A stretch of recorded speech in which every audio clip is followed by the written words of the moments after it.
memungkinkan manipulasi dan transformasi data atau biasa disebut dengan bit streaming. Digitalisasi semua perangkat hidup manusia dengan kecanggihan teknologi secara otomatis juga mendigitalisasi masyarakatnya, termasuk gereja yang ada di dalamnya. Gereja diperhadapkan dengan dunia yang sedang mengalami perubahan besar dan berlari secepat kuda. Yeremia pasal 12:5.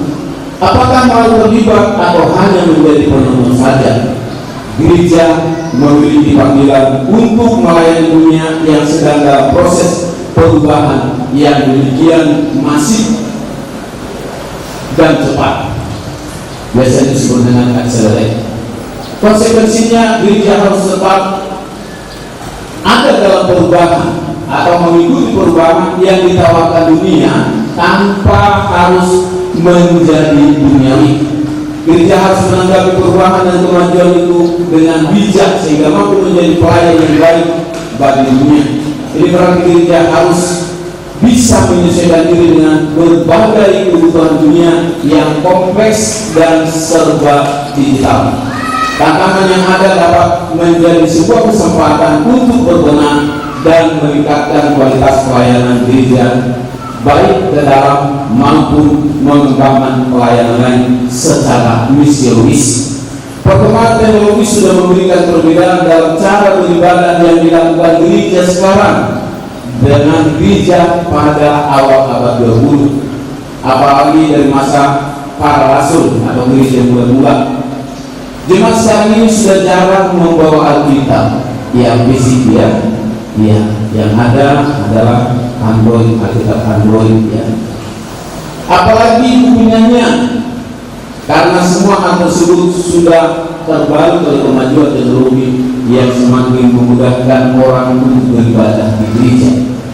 Mereka membawa semuanya itu dalam satu perangkat jet yang sudah semakin canggih.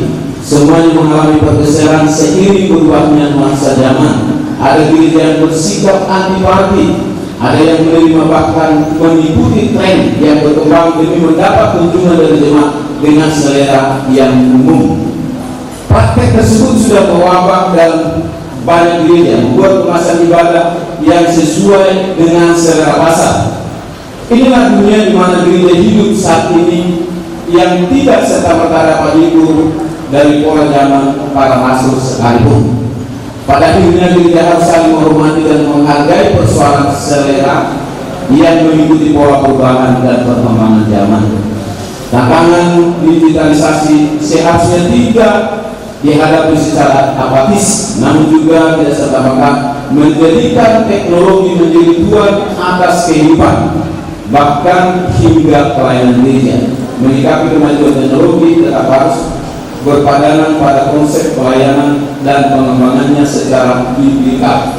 Mahasiswa sebagai bagian dari pergeseran nilai-nilai hidup tidak juga terseret pada arus sekularisasi yang menghilangkan cita rasa manusia rohani. Namun ironisnya tidak sedikit mahasiswa yang terjebak pada penggunaan teknologi yang berlebihan ya. Kalau saya berjumpa dengan mahasiswa tingkat 1 akan bermudi, saya suka bertanya, tidurnya kan malam jam berapa? Biasanya mereka sudah jawab, karena biasanya tidurnya jam 5 pagi atau jam 4 pagi ya. Banyak di sini contohnya sebelum masuk kampus ya ini ya.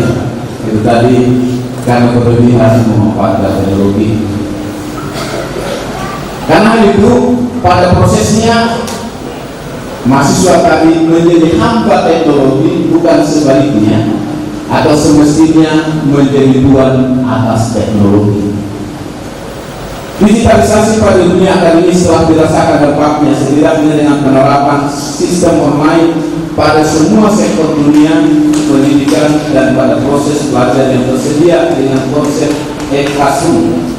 Salah satu yang paling viral saat ini adalah penerapan sistem publikasi secara online melalui Permendikbud Dikbud No. 1 tahun 2014, No. 20 tahun 2017, dan yang terakhir tahun 2018 menegaskan publikasi ilmiah harus dalam bentuk online. Sekolah Kinesiologi pun merasakan imbas aturan ini dan mulai membangun jurnal online-nya demi mempertahankan eksistensinya di dunia akademis. Era digitalisasi telah merambah semua aspek kehidupan sehingga pada sektor yang paling sakral, yakni digitalisasi kitab suci, Gereja dan SCT sebagai lembaga yang tidak lepas dari misi amanat agung harus menyikapi kemajuan ini dengan memetakan kebutuhan yang sesuai dengan era yang canggih ini. Proses dan implementasi amanat agung yang sesuai dengan Matius pasal 8 dan 19-20 dimengerti secara substansial dan diaktualisasikan dalam bentuk masa yang sedang berubah dan menemukan bentuknya pada era digitalisasi saat ini. Bapak Direktur, para wisudawan, wisudawati serta hadirin yang tercinta, digitalisasi pelayanan misi. Era yang berubah memunculkan persoalan dan tantangan, dan secara tidak langsung itu pun telah memunculkan sebuah kebutuhan untuk dipenuhi. Di atas telah disebutkan bahwa panggilan Allah yang berkaitan dengan pelayanan atau dunia misi berkaitan erat dengan menjawab kebutuhan zaman. Artinya misi dalam rangka melaksanakan amanat agung harus dapat dimengerti sesuai dengan konteks masa yang serba digital sekarang ini. Dalam sebuah penelitian berkaitan dengan tema digitalisasi yang dipublikasikan oleh SL Harsh merekomendasikan bahwa tantangan era digital memberikan implikasi pada pengaktualisasian pelayanan yang sesuai dengan karunia, karena sejatinya setiap panggilan menghasilkan karunia yang fit pada masa atau eranya masing-masing. Implikasi dari amanat agung gereja perlu melakukan semacam reposisi pemikiran kepada warga gereja atau jemaat yang dilayani, sehingga dalam capaiannya gereja tidak memohon untuk mengaktualisasikan esensi amanat agung tersebut dalam pola yang konvensional belaka. Kegiatan misi di era digital sekarang ini tidak harus dikonsepkan seperti pada masa atau era puluhan tahun lalu. Misi dalam bingkai amanat agung adalah sebuah paket yang dapat dibagi dalam beberapa fase, dan setiap fase memberikan ruang untuk setiap karunia yang dikembangkan. Kegiatan misi dengan menggunakan konsep digital telah mendapat porsi untuk diperhatikan. Beberapa waktu yang lalu atas ini kedua saya mengikuti sebuah kegiatan yang didukung oleh Biblik Associate di Solo yang melakukan penerjemahannya footnote atau biasa disebut dengan Bible footnote translate. Jadi catatan-catatan Alkitab di versi lagi itu diterjemahkan, dan kita diskusi dengan suku sasaran penerjemahan itu, karena kata itu apa sebenarnya yang sepadan dengan apa yang ada di suku tersebut, sehingga Injil disampaikan dan langsung kontekstual kepada yang mendengar. Ini dimaksudkan kita menggunakan teknologi karena semua terjemahan itu adanya di online kan, yang bisa digunakan oleh siapapun. Kegiatan misi era digital sekarang ini tidak harus dikonsepkan seperti pada masa era yang lalu. Era digital adalah era dengan internet menjadi dunia kedua atau maya bagi setiap orang. Bahkan tidak jarang internet menjadi dunia yang nyata bagi banyak orang. Namun demikian, kehidupan yang teknologi internet ini telah memberikan kesempatan kepada setiap orang untuk menampilkan diri dan karyanya. Orang bisa rekam suaranya, buat tulisan dan memposting, dan semua boleh melihat karyanya. Era digitalisasi ini dengan internet sebagai wadah semua orang memiliki kegemaran membaca, tentu dengan konten yang singkat dan menarik. Artinya secara tidak langsung dibutuhkan orang-orang yang menulis dan memposting untuk memenuhi kebutuhan para penikmat postingan. Hampir semua sekolah Kinesiologi kelemahannya adalah dalam hal menulis, yang biasa disebut juga penelitian. Kegiatan misi di era digital dapat memberikan peluang bagi pengembangan karunia dalam hal ini menulis. Masih sedikit sekali praktisi di lingkup STT sekalipun termasuk mahasiswa yang mau mengembangkan satu potensi yang kuat ini untuk mengubah semua paradigma atau mindset masyarakat dapat dibayangkan jika tidak ada dari satu rasul yang menulis, jika tidak ada seorang rasul menulis, maka kekristenan tidak akan memiliki Alkitab yang dapat mengubah banyak orang hingga saat ini. Tulisan mengubah orang, tulisan kita, tulisanmu sebagai mahasiswa juga bisa mengubah orang. Mahasiswa didorong untuk menulis bukan hanya sebatas membuat tugas, melainkan menyampaikan kabar baik melalui berbagai media yang ada di era teknologi digital saat ini.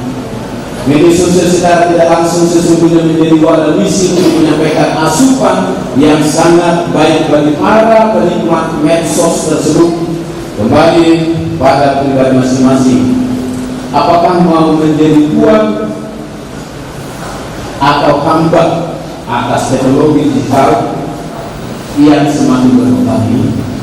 Penutup, era digital menghadirkan kecanggihan teknologi yang dapat digunakan oleh gereja atau sekolah tinggi teologi untuk mengaktualisasikan kegiatan misi dalam bingkai amanat agung. Kemajuan teknologi hendak disikapi dengan pemanfaatan karunia menulis yang dapat menghadirkan sajian-sajian yang berguna bagi pertumbuhan iman Kristen. Atau pada level memperkenalkan Kristus, mahasiswa jangan mau dimanja oleh teknologi sehingga tidak semakin mengeksplor talenta dan karunianya, melainkan menggunakan kemajuan zaman ini untuk memudahkan dan menjangkau lebih banyak lagi jiwa melalui karunia menulis. Sekolah tinggi teologi menjadi wadah bagi mahasiswa untuk mengembangkan karunia menulis sehingga mereka dapat membagikan ilmu dan pengetahuan yang didapat melalui tulisan. Dan Roh Kudus akan memakai semua itu untuk mengenalkan Kristus kepada mereka yang membacanya. Sekali lagi sebelum saya mengakhiri, saya mengucapkan selamat bagi para wisudawan dan semua keluarga yang hadir pada acara wisuda ini. Shalom.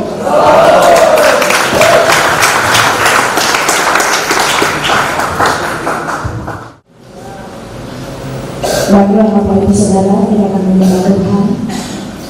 Kita persiapkan kita mau merasakan kehadiran Tuhan bagi pada saat ini. Terima kasih Tuhan, semoga anugerah dari Tuhan penyertaan sempurna bagi kami. Kami boleh merasakan ladang yang terjadi saat ini. Terima kasih Tuhan Yesus. Kami bersyukur Tuhan, semoga anugerah bagi kami. Haleluya. Yesus, terima kasih. Haleluya.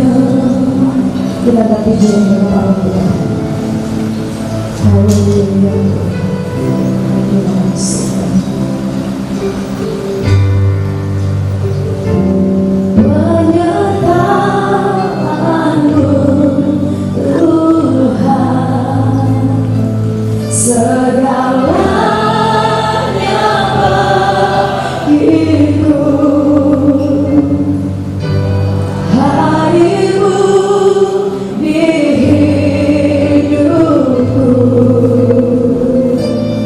Baru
kasih setia.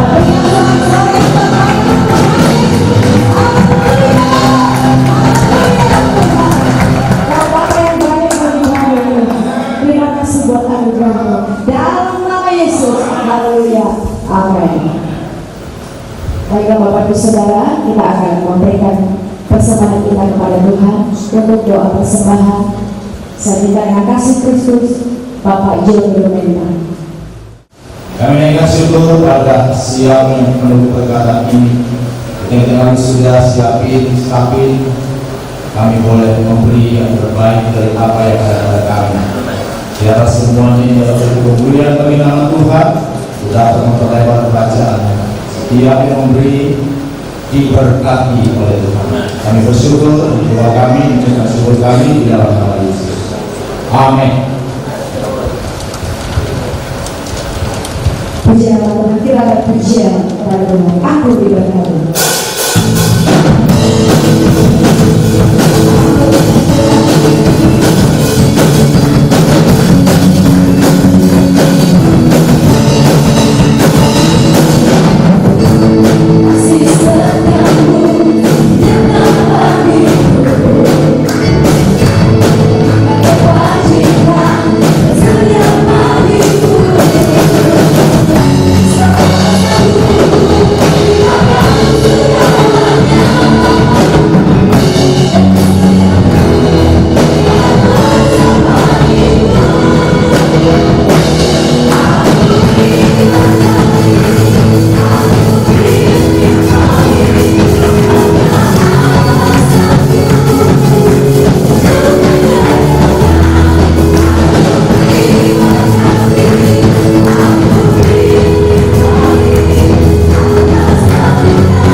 Hadirin yang berbahagia, tiba saatnya kita memasuki upacara wisuda.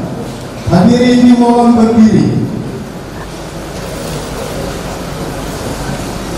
Dewan Senat SMP Stapin menempati tempat yang telah disediakan.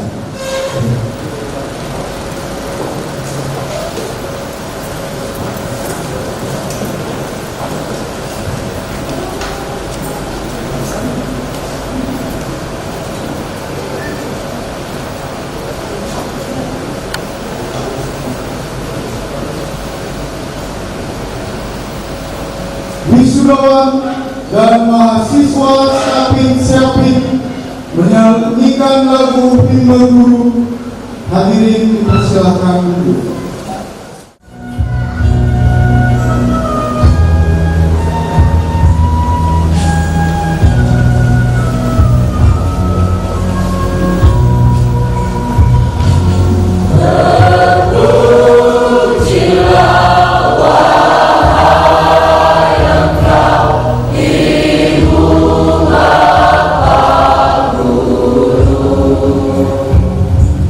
Namamu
sidang senat terbuka STT Stapin oleh Ketua STT Stapin Bapak Dr. Peter Anggiat Nabitupulu, MPH.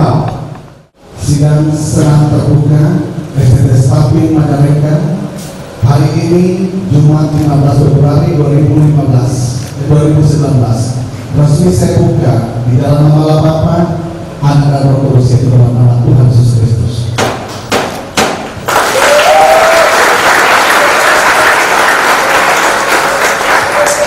Pembacaan SK Ketua STT Stapin dan laporan pendidikan oleh Bukek 1 Ibu Maria Liziati MTH, wisudawan dan mahasiswa dipersilahkan dulu.